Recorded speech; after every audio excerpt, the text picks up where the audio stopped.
Começa agora um programa que traz tudo sobre o livro mais lido em todos os tempos. Apresentamos O Som do Livro.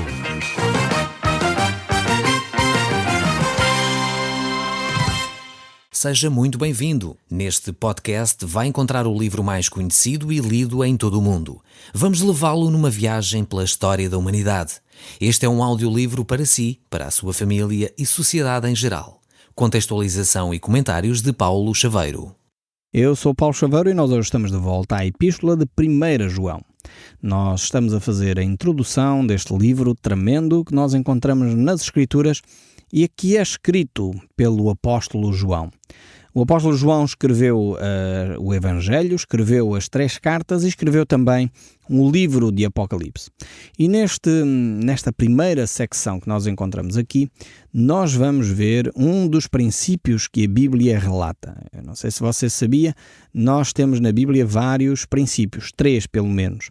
O primeiro é relatado em Gênesis, capítulo 1, um outro é relatado no Evangelho de São João, capítulo 1, e temos este aqui relatado também na carta de 1 João, capítulo 1 também, verso 1, onde diz: "E o que era desde o princípio, o que temos visto e ouvido, o que temos contemplado e as nossas mãos palparam com respeito ao verbo da vida." Então temos aqui mais um princípio das Escrituras.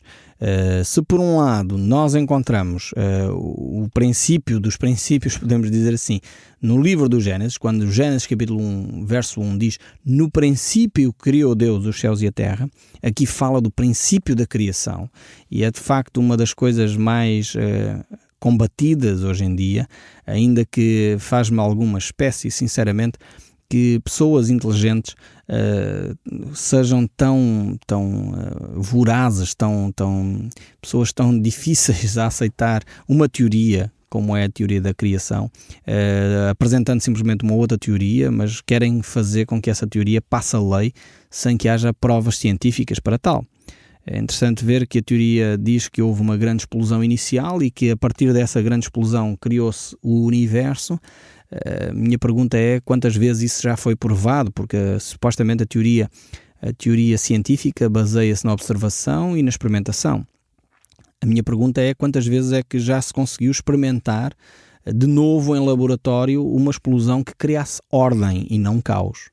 Quando lá em casa, infelizmente, espero que não aconteça na sua, mas quando acontece uma explosão de uma bilha de gás, eu pergunto às donas de casa se a louça fica arrumada e a mesa que estava posta fica arrumada no armário e a comida que estava em cima da mesa voltou para dentro do frigorífico. Duvido, não é? Normalmente as explosões criam caos e não arrumação, não ordem, a menos que haja um ser inteligente por trás. E é aqui que os cientistas têm grande dificuldade em entender que, de facto, é possível que essa explosão inicial tenha ocorrido desde que haja um ser inteligente por detrás. Quando numa mina há um barril de pólvora que explode, se não foi devidamente acautelado, se não foi devidamente organizado, aquela explosão vai fazer com que a mina crie uma derrocada, crie o caos. Mas, no entanto, se houver um ser inteligente por detrás que coloca os explosivos em lugares estratégicos, então uma explosão pode criar um benefício. E é isto que às vezes nós temos dificuldade em aceitar, porque sabem, muitas vezes os cientistas querem banir Deus da nossa vida, querem fazer com que Deus não exista. Então têm que provar a existência do universo sem Deus. E esta é a grande dificuldade. Eu lembro-me ainda em jovem, achei curioso, um jornal de grande tiragem no nosso país tinha uns bonequinhos, uns cartunzinhos que relatavam acontecimentos do dia-a-dia. E a certa altura os cientistas naquela época, portanto já há uns anos valentes atrás, tinham dito que tinham descoberto o fim do universo. E o bonequinho então perguntava para o suposto cientista: "Então, e o que é que há depois do fim do universo?" E o outro cientista dizia: "Bem, isso ainda não sabemos o que é que há para além do fim do universo." E o cartoon me respondia com alguma graça dizendo: "Então olha, que venha a religião do costume." Ou seja, eu sei que o boneco estava um pouco a caricaturar, estava a brincar com esta situação, mas na realidade, sejamos simples e sinceros, a Bíblia ainda é a que apresenta a melhor opção para a explicação da existência do universo. E essa explicação é: existe um ser superior, um ser inteligente que criou este cosmos com ordem.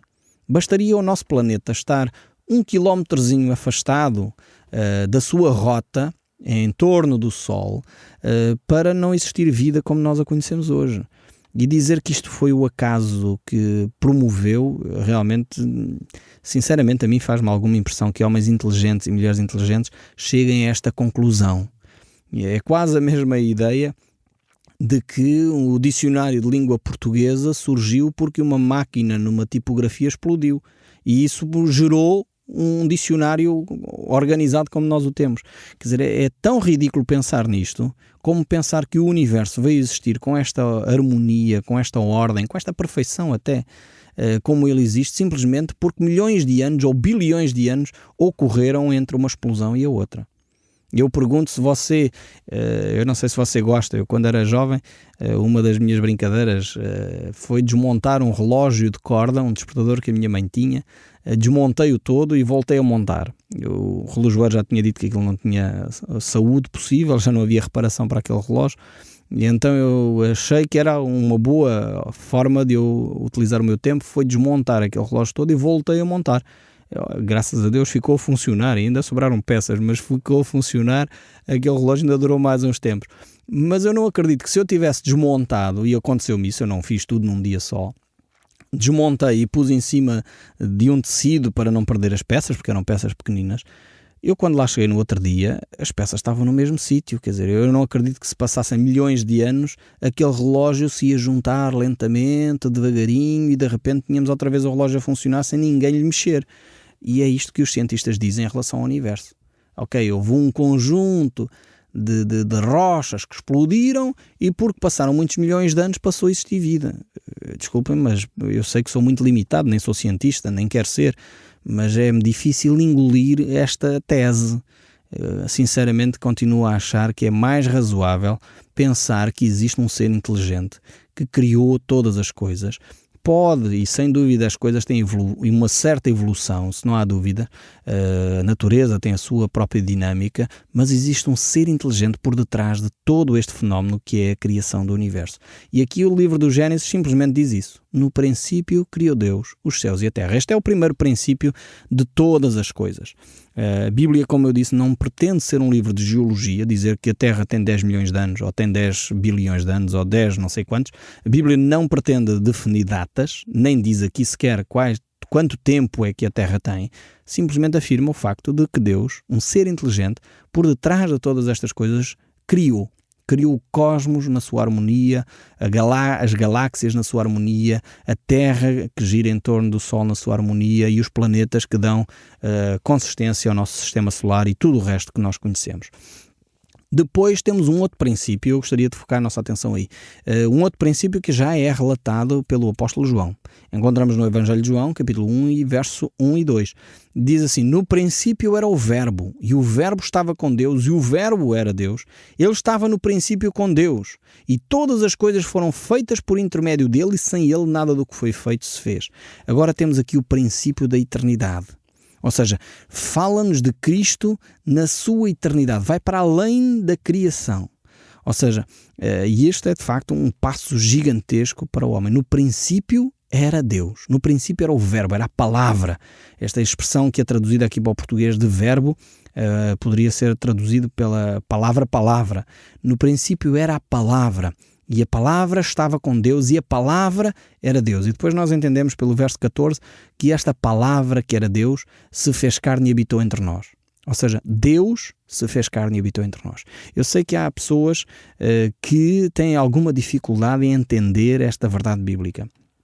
Não aceitam o facto de Deus nos amar de tal maneira que se fez homem e habitou entre nós. Mas esta é a verdade bíblica. Nós não podemos contornar este aspecto. Podemos tentar aqui arquitetar, enfim, teoricamente, que aqui Deus é com letra pequenina e que não é com letra pequenina, é com letra grande. Mas isso é uma argumentação, sinceramente, uma argumentação que não conduz a lado nenhum. Se nós aceitássemos que Deus aqui, Jesus Cristo, era um Deus com letra menor, um outro Deus, então estaríamos a falar do politeísmo, e nós cristãos não somos politeístas. Nós cristãos acreditamos num só Deus e não em vários deuses. Então Cristo não é um Deus menor, Cristo é realmente o Deus vivo e verdadeiro, é a Trindade que realmente santa, que se juntou para trazer até ao homem o seu amor. Por isso nós vemos que o Verbo se fez carne e habitou entre nós. E isso depois temos o relato histórico do nascimento de Cristo. E depois temos aqui o outro princípio. O outro princípio que é relatado nesta primeira carta de João, no capítulo 1, verso 1. E diz aqui o que era desde o princípio. Volta a focar aqui a sua atenção na pessoa de Jesus Cristo. Temos então estes 3 princípios relatados aqui nas Escrituras e que nos desafiam de facto a esta revelação que nós temos para podermos crescer no conhecimento de quem Deus é. Depois vemos aqui que o apóstolo João não está a falar de cor. João não está a falar porque ouviu falar que houve um ser lá em Jerusalém que fez umas coisas interessantes. Não, João diz aqui aquilo que nós temos ouvido, ele ouviu na primeira pessoa. Estamos lembrados que João era um dos 3 discípulos próximos de Jesus. Havia 3 discípulos muito próximos, era João, Tiago e Pedro, e eles iam com Jesus para todo lado. O próprio apóstolo Pedro diz a mesma coisa, a quem nós havíamos visto e amamos. Realmente eles contemplaram Jesus, eles estiveram presentes e por isso eles podiam crer porque eles tinham visto. O próprio Jesus disse a Tomé, não é? Que era aquele discípulo que tinha dúvidas sobre a ressurreição de Jesus. Ele diz, Tomé, ainda bem que creste porque viste, mas mais bem-aventurados são os que não viram e creram, que é o nosso caso. Nós não vimos Jesus fisicamente, nós não estivemos lá na crucificação nem na ressurreição, mas nós temos crido em Cristo porque Ele tem transformado as nossas vidas.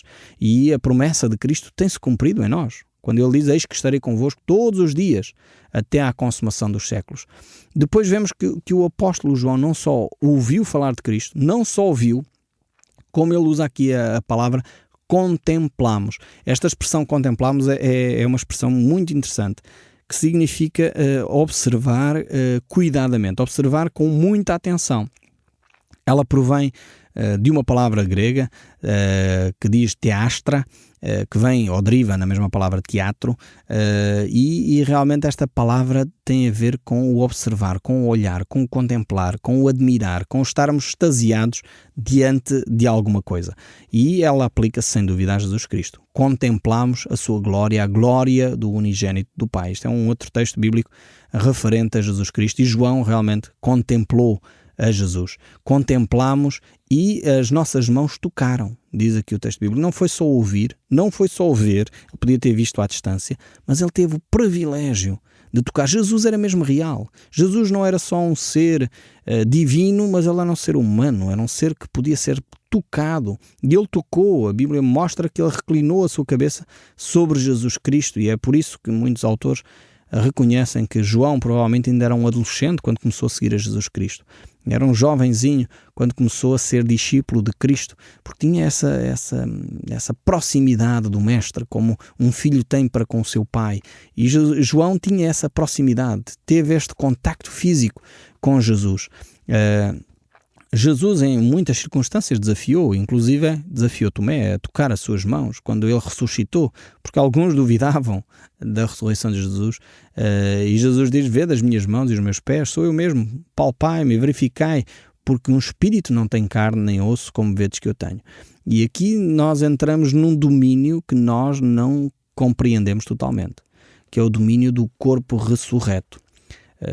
Aparentemente, por aquilo que nós entendemos das Escrituras, é um corpo que é possível ser materializado, ou seja, é possível ser tocado, como Jesus próprio pede que os discípulos o façam, mas é um corpo que pode passar por uma porta que está fechada e não tem problema nenhum. É um corpo que sobe aos céus, é um corpo que é completamente diferente de tudo aquilo que nós podemos imaginar. Então este é o corpo celestial, é um corpo diferente. O apóstolo Paulo dedica muito texto das suas cartas, por exemplo a Coríntios, a falar sobre este aspecto. Não é um corpo humano no sentido material como nós entendemos até agora, é um corpo diferente, é um corpo completamente diferente daquilo que nós conhecemos. E então João tem esta preocupação de descrever claramente o seu relacionamento com Cristo. Não era só um relacionamento baseado num conhecimento gnóstico, num conhecimento esotérico, mas era um conhecimento alicerçado numa experiência. E é por isso que João tem aqui o cuidado de dizer que ele tinha a possibilidade, o privilégio de ter tocado Jesus Cristo. Porque os gnósticos, uma das coisas que eles tinham era desprezar o corpo. Ou seja, o que era importante era o espírito e o conhecimento, e podíamos atingir de alguma forma a divindade através só do conhecimento, e por isso vamos desprezar o corpo. E havia duas vertentes muito grandes dentro do gnosticismo. Uma delas que desenvolvia a ideia, então, como o corpo não presta, é preciso ser martirizado, e por isso criava-se os mosteiros, criava-se de facto o flagelo do corpo, coisas deste género. Portanto, ainda hoje já há restícios disso em muitas comunidades cristãs, muitos restícios do gnosticismo, que são aquelas ideias de que nós temos que martirizar o corpo, fazer sacrifícios até sangrar, ir de joelhos não sei para onde, caminhar muitos milhares de quilómetros para martirizar o corpo, porque o corpo não presta. Muitas pessoas não têm esta ideia tão elaborada na sua mente quando fazem esses votos, mas vem daqui do gnosticismo. E depois tem uma outra linha menos ascética, menos monástica, que é uma linha que conduzia os gnósticos a viver na promiscuidade. Como o corpo não presta, então podemos prostituir o corpo, podemos viver nas bebedeiras, podemos viver nas orgias, podemos viver na glutanaria, porque o corpo não presta. Então o que importa é a alma. E estes eram os dois grandes ramos que se desenvolveram do gnosticismo. E na realidade João vai combater claramente esta ideia. Não podemos desprezar o nosso corpo, ao mesmo tempo temos que viver uma vida que agrada a Deus, uma vida que é santa e é manifestada no nosso corpo também. Agora, o gnosticismo é diferente do agnosticismo. É só uma palavrinha ou é só uma letra que faz toda a diferença. Gnosticismo, eles desenvolviam a ideia do que eu sei. O gnosticismo era a adoração do saber, praticamente. O agnosticismo é o eu não sei. Hoje em dia temos muitas pessoas agnósticas, inclusive algumas figuras públicas do nosso país que se afirmam agnósticos. Mas no fundo o que o agnóstico está a dizer é eu ignoro. Eu desconheço. Charles Spurgeon, um dos grandes eruditos das Escrituras, ele dizia acerca dos agnósticos. No fundo, o que os agnósticos estão a dizer é nós ignoramos, porque a palavra agnóstico provém do latim e que significava exatamente isso, ignoramos. Quando alguém diz eu sou agnóstico, ele está a dizer eu não creio na Bíblia porque eu ignoro as Escrituras. Eu ignoro a Bíblia. Eu desconheço aquilo que está nesse livro. Então talvez seja bom para aqueles que nos estão a ouvir e que se têm afirmado agnósticos, se calhar não seria má ideia começarem a ler a Bíblia, porque assim deixariam de ser agnósticos, deixariam de ignorar e passariam a ter algum conhecimento, pelo menos, das Escrituras. É um desafio que eu deixo e espero que possa surtir algum efeito no seu coração. Porque realmente o agnosticismo no fundo, é a antítese, é o contrário do gnosticismo, é a oposição ao gnosticismo. Enquanto o gnosticismo desenvolvia o saber, o querer saber, era o orgulho dos super santos, dos super sábios, o agnosticismo é aqueles que se mantêm na ignorância e não querem desenvolver esse conhecimento. E então espero que realmente possamos nem cair num erro, nem cair no outro, e ficar naquilo que é a Bíblia, naquilo que é o ensino das Escrituras. Porque o gnosticismo tinha ideias que ainda hoje, se calhar, são agradáveis. Quando nós pensamos que nós temos que fazer a afirmação do nosso eu, nós temos que ser pessoas mais ousadas, temos que ter uma certa autoconfiança, nós temos que acreditar em nós próprios, são discursos que assentam que nem uma luva, desculpem uma expressão, nos gnósticos. Os gnósticos tinham esta mentalidade. Nós temos que ter confiança em nós temos que ser pessoas altruístas. São discursos bonitos, mas que na realidade não passam de um discurso gnóstico. Nós temos que ter um discurso bíblico. São muitas destas ideias subtis que entram nas comunidades cristãs e às vezes até depois são reforçados por textos bíblicos. São reforçados por ideias que parecem cristãs, mas temos que ter muita atenção para não nos deixarmos enredar por ensinos que parecem interessantes, mas que na realidade não reconhecem a divindade de Cristo, não reconhecem a humanidade de Cristo. Cristo é o centro, é o grande filtro que nos ajuda a perceber se uma determinada doutrina ou ensino é de facto cristão ou não. Portanto, tudo aquilo que não passa neste crivo, que não passa neste filtro que é Cristo, tem que nos deixar algumas reservas. Então temos que ter muita atenção, por isso a importância de conhecer bem a palavra de Deus. E é por isso que o apóstolo João aqui diz: nós temos conhecimento de Jesus porque vimos, porque ouvimos, porque tocamos. E tocamos este verbo, é interessante ele usar aqui a expressão, o verbo da vida, ou seja, a palavra de Deus, o Deus feito carne, o Deus feito homem. Não é aqui qualquer coisa, não foi um ensino qualquer interessante, uma ideia que andava por aí a circular lá em Jerusalém. Não, nós tivemos relacionamento com Deus. E é isto que João vai querer transmitir aos seus ouvintes. E depois ele prossegue a dizer: e a vida se manifestou e nós a temos visto, e dela damos testemunho, e vos-la anunciamos, a vida eterna, a qual estava com o Pai e nos foi manifestada. Então, em resumo, o que João está a dizer é que a vida eterna é sinónimo de Jesus. A vida eterna é sinónimo de Jesus. E ele diz exatamente isso também no seu Evangelho, quando diz que a vida eterna, aliás, nas palavras de Jesus, é exatamente que conheçam o Deus e Pai e a Jesus Cristo, seu Filho, a quem enviastes. Este é o desenvolvimento da vida eterna. E depois, então, se temos esta percepção da vida eterna, o verso 3 e 4 prossegue a dizer: o que temos visto e ouvimos, anunciamos também a vós outros, para que vós igualmente mantenhais comunhão connosco. Ora, a nossa comunhão é com o Pai e com o Filho Jesus Cristo. Então, o grande desafio de Deus para cada um de nós é para nós podermos desenvolver comunhão. E comunhão aqui passa por uma relação espiritual. Não é simplesmente uns jantares de amigos ou umas patuscadas. Não é aqui comunhão, não é só isto. Comunhão é podermos partilhar experiência de vida. É podermos ser realmente solidários uns com os outros. É podermos apoiar-nos mutuamente. Não é só o estarmos juntos. Isso é bom, é o princípio, mas não chega. Precisamos de estar juntos, unidos a Cristo. E é por isso que quando estamos juntos com pessoas que partilham a mesma fé, então sentimos essa familiaridade, essa proximidade. Por isso é que Amós diz: será que dois poderão andar juntos se não estiverem de acordo? É óbvio que não é? Então a comunhão é isso. É estarmos de acordo num só propósito, e o propósito é de conhecer o Pai, conhecer o Filho, poder andar em Espírito. E quando nós vivemos desta forma, dirigidos pela Trindade Santa, então aí realmente podemos desenvolver comunhão uns com os outros e crescer no conhecimento de quem Deus é. E o verso 4 termina: estas coisas, pois vos escrevo para que a vossa alegria seja completa. O Som do Livro, uma produção da Rádio Transmundial de Portugal.